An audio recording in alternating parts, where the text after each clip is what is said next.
Assalamualaikum everyone, welcome back to a new lesson. Today we are going to learn how to make WH question. So let's start.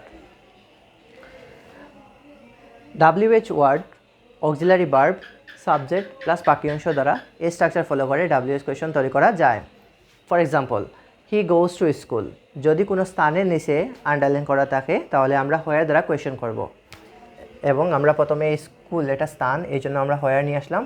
এবং যদি ভার্বের সাথে যদি S অথবা ES বসে তাহলে আমরা নিয়ে আসবো ডাজ। তাহলে আমাদের WH ওয়ার্ড এবং অক্সিলারি ভার্ব দুইটি কাজ শেষ। এরপর হচ্ছে সাবজেক্ট। তো সাবজেক্ট এখানে কি আছে? হি আছে, এই জন্য হি বসালাম। এবং ডাজ দ্বারা যদি কোয়েশ্চেন করতে হয় তাহলে ভার্বের সাথে আবার এস অথবা ইএস বসে না, এই জন্য আমরা কি বসালাম? গো। তো হোয়ার ডাজ হি গো? সে কোথায় যায়?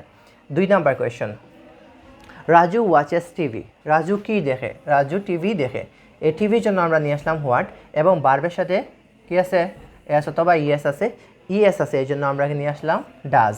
এরপর সাবজেক্ট রাজু, রাজু নিয়ে আসলাম। এবং ডাজ দ্বারা কোয়েশ্চেন করতে এস এবং ইএস বসে না, এই জন্য আমরা নিয়ে বসালাম ওয়াচ। তাহলে ফুল সেন্টেন্সটি হচ্ছে what does Raju watch? Raju কি দেখে?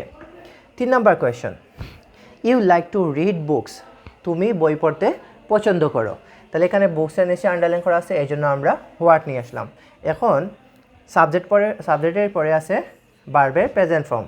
যদি ভার্বের প্রেজেন্ট ফর্ম থাকে তাহলে আমাদের অপশন হচ্ছে দুইটা, একটা হচ্ছে ডু, একটা হচ্ছে ডাজ। যদি ভার্বের সাথে যদি এস অথবা ইএস বসে তাহলে আমরা নিয়ে আসবো ডাজ। আর যদি শুধুমাত্র ভার্বের প্রেজেন্ট ফর্ম থাকে তাহলে আমরা ডু বসাবো। যেহেতু এখানে ভার্বের সাথে এস অথবা ইএস নাই, এই জন্য আমরা ডাজ নিতে পারবো না, শুধু নিয়ে আসলাম ডু। এরপর সাবজেক্ট ইউ। তো what do you like to read? What do you like to read? Next one, Shakil is a good student. যদি কোনো পার্সন বা ব্যক্তির নিচে যদি আন্ডারলাইন করা থাকে তাহলে আমরা হু দ্বারা কোয়েশ্চেন করব।